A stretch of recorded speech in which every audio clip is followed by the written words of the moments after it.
Uniform civil code यानी कि UCC लागू होने के बाद भारत हिंदू राष्ट्र घोषित होगा। समान नागरिक संहिता की बात है। ये देश और ये सरकार दोनों इस बात को बहुत अच्छे तरीके से मानते हैं कि इसमें हिंदू मुस्लिम जैसा कुछ नहीं। Question of voting people.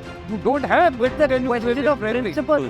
I believe that if you want uniformity, you should get uniformity in income among every citizen. अरे सुन लीजिए ना एक एक करके। महिलाओं की गाड़ी लगाएंगे तो संविधान हम छोड़ देंगे। पीएम मोदी की मध्य प्रदेश की स्पीच के बाद यूनिफॉर्म सिविल कोड ने काफी मोमेंटम गेन कर लिया है और एक बार फिर से यूनिफॉर्म सिविल कोड पर एक्टिव डिस्कशंस शुरू हो गए हैं। तो let's understand what is uniform civil code. UCC या यूनिफॉर्म सिविल कोड एक ऐसा अटेम्प्ट है जिसमें सारे पर्सनल लॉज के लिए एक ही कॉमन कोड बनाया जाएगा। पर्सनल लॉज क्या होते हैं?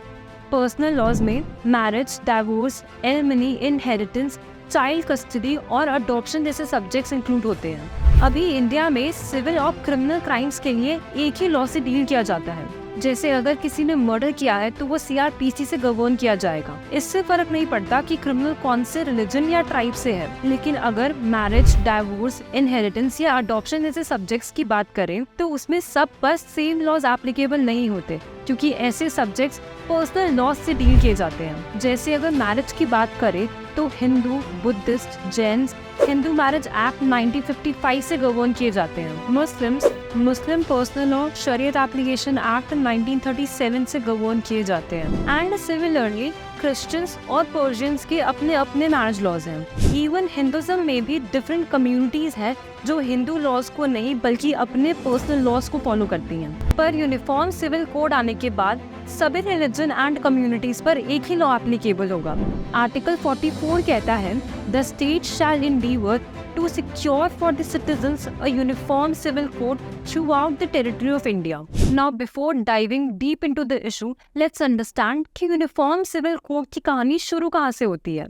तो हमें उस टाइम पीरियड में जाना पड़ेगा जब ईस्ट इंडिया कंपनी का इंडिया पर रूल हुआ करता था। उस टाइम अक्टूबर 1840 में लेक्स लोकी की रिपोर्ट आई थी जिसमें इंडियन लॉस को कोडिफाई करने की बात की थी। रिपोर्ट में क्रिमिनल, एविडेंस एंड कॉन्ट्रैक्ट जैसे लॉस को कोडिफाई करने का रिकमेंडेशन दिया गया था। साथ में हिंदू और मुस्लिम्स के पर्सनल लॉस को कोडिफिकेशन से सेपरेट रखने की बात भी की गई थी। ये इनकी डिवाइड एंड रूल पॉलिसी का पार्ट था जिससे वो इंडियन पब्लिक की यूनिटी तोड़ सके और इवेंचुअली लंबे टाइम तक रूल कर सके।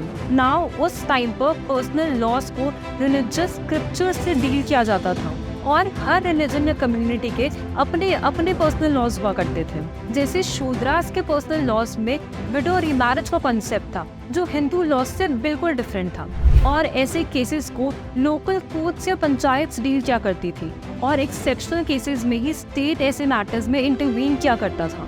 लेटर ऑन ब्राह्मिकल लॉज को ज्यादा प्रेफरेंस मिली क्योंकि ब्रिटिशर्स हाई कास्ट हिंदूज को ऑफेंड करने का रिस्क नहीं ले सकते थे। सिमिलरली मुस्लिम लॉज जो शरिया लॉ पर बेस्ड थे उनको भी इंडिया के डिफरेंट पार्ट्स में इम्प्लीमेंट कर दिया गया।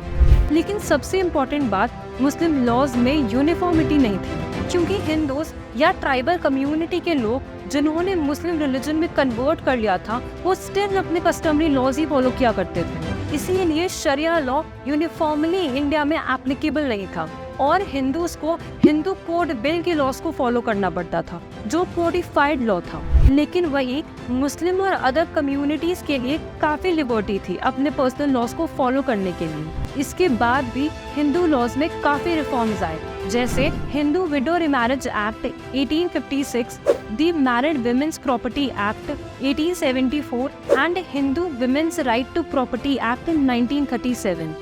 लेकिन मुस्लिम लॉज में ऐसे कोई भी रिफॉर्म्स नहीं आए क्योंकि All India Muslim Personal Law Board Muslim के इंटरेस्ट को प्रोटेक्ट और रिप्रेजेंट करने लगी और कंजर्वेटिव मुस्लिम ग्रुप्स ऐसे रिफॉर्म्स को काफी अपोज और क्रिटिसाइज किया करते थे। नाउ पहली बार यूनिफॉर्म सिविल कोड की बात BN राव कमेटी करती है जिसको हिंदू लॉज के रिफॉर्म्स के लिए अपॉइंट किया गया था, जिसकी रिपोर्ट 1947 में इंडियन पार्लियामेंट में सबमिट की गई थी। नाउ कॉन्स्टिट्यूएंट असेंबली में भी यूनिफॉर्म सिविल कोड पर काफी एक्सटेंसिव डिस्कशन हुआ था जिसमें मोहम्मद इस्माइल का कहना था कि पर्सनल लॉज हमारे वे ऑफ लिविंग का पार्ट है और पर्सनल लॉज में इंटरवीन करना हमारे वे ऑफ लिविंग में इंटरवीन करना है ऑल्सो फंडामेंटल राइट्स सबको रिलीजन फॉलो करने का राइट देते हैं।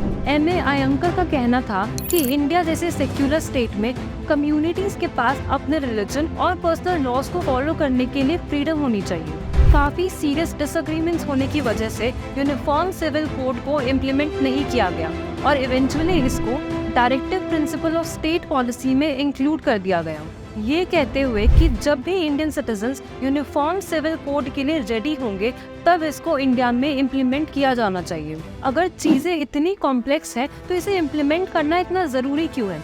जैसे चल रहा है वैसे क्यों नहीं चलने दिया जा रहा? इसको हम दिल्ली के एक केस लॉ से समझते हैं। इस केस में हस्बैंड अपनी वाइफ को डाइवोर्स देना चाहता था अंडर हिंदू मैरिज एक्ट 1955, लेकिन उसकी वाइफ डाइवोर्स देने से मना कर देती है, इस बात का डिफेंस लेते हुए कि वो और उसका हस्बैंड मीना ट्राइब से बिलोंग करते हैं, जो एक शेड्यूल्ड ट्राइब है और उनके मीना कस्टमरी लॉज में डाइवोर्स का कॉन्सेप्ट नहीं है। हस्बैंड अपना पॉइंट डिफेंड करते हुए कहता है कि उसकी शादी हिंदू मैरिज एक्ट के अकॉर्डिंग हुई थी, जिसमें पर्सनल लॉस का कोई इन्वॉल्वमेंट नहीं था। उसने हिंदू मैरिज एक्ट के अंडर शादी की थी और हिंदू मैरिज एक्ट के अंडर डाइवोर्स देना चाहता है, लेकिन कोर्ट वाइफ की बात से अग्री करते हुए हस्बैंड का डाइवोर्स पिटिशन रिजेक्ट कर देती है। इतने सारे रिलीजियस और कस्टमरी लॉज की वजह से पर्सनल लॉज काफी कॉम्प्लेक्स है और अगर एक कॉमन कोड इम्प्लीमेंट किया जाएगा तो ये चीजें काफी सिंप्लीफाइड हो जाएंगी और सभी इक्वली और एक ही लॉ के अंडर गवर्न किए जाएंगे।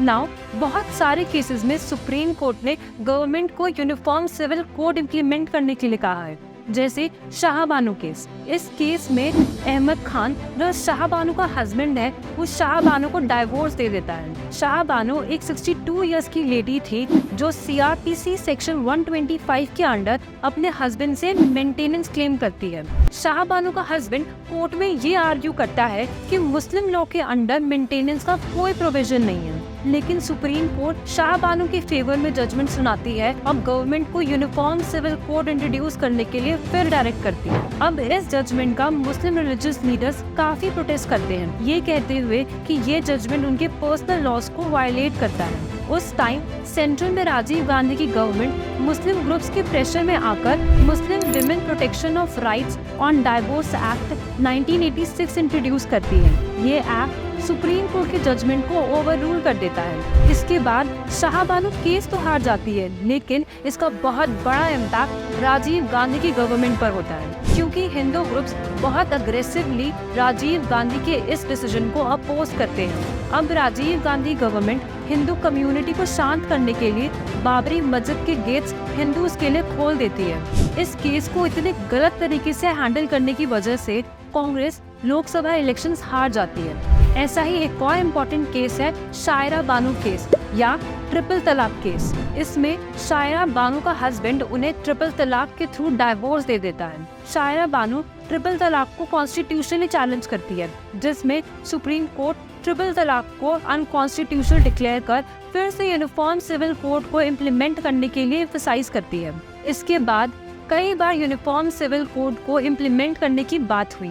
नाउ यूनिफॉर्म सिविल कोड को 22nd लॉ कमीशन में भी डिस्कस किया जा रहा है, जिसको जस्टिस ऋतुराज अवस्थी हेड कर रहे हैं। एक और डेवलपमेंट उत्तराखंड में भी हो रहा है, जहां state government uniform civil code को इंट्रोड्यूस करने की बात कर रही है, जिसका इवन प्रपोजल भी ड्राफ्ट कर लिया गया है। ऐसा भी कहा जा रहा है कि उत्तराखंड का uniform civil code national uniform civil code का बेस बन सकता है। अगर उत्तराखंड में यूनिफॉर्म सिविल कोड इम्प्लीमेंट हुआ तो उत्तराखंड ऐसा दूसरा स्टेट बन जाएगा जहां पर कॉमन पर्सनल लॉज हैं। अभी गोवा ही सिर्फ ऐसा इंडियन स्टेट है जहां यूनिफॉर्म सिविल कोड इम्प्लीमेंटेड है। अगर यूनिफॉर्म सिविल कोड इम्प्लीमेंट हुआ तो हिंदू लॉज को अमेंड किया जाएगा। कुछ इस्लामिक लॉज जैसे मोटा मैरिज को प्रोहिबिट किया जा सकता है। मुस्लिम विमेन को काफी सारे राइट्स मिल सकते हैं और एक कॉमन लॉ आने से पर्सनल लॉज की कॉम्प्लेक्सिटीज को सिंप्लीफाई किया जा सकता है। आपको क्या लगता है, क्या ये सही टाइम है यूनिफॉर्म सिविल कोड को इंडिया में इम्प्लीमेंट करने का, और इसका आने वाले इलेक्शंस में क्या इम्पैक्ट हो सकता है? अपने व्यूज को कमेंट सेक्शन में जरूर शेयर करो और अगर वीडियो इन्फॉर्मेटिव लगी है तो लाइक, शेयर और चैनल को सब्सक्राइब करो।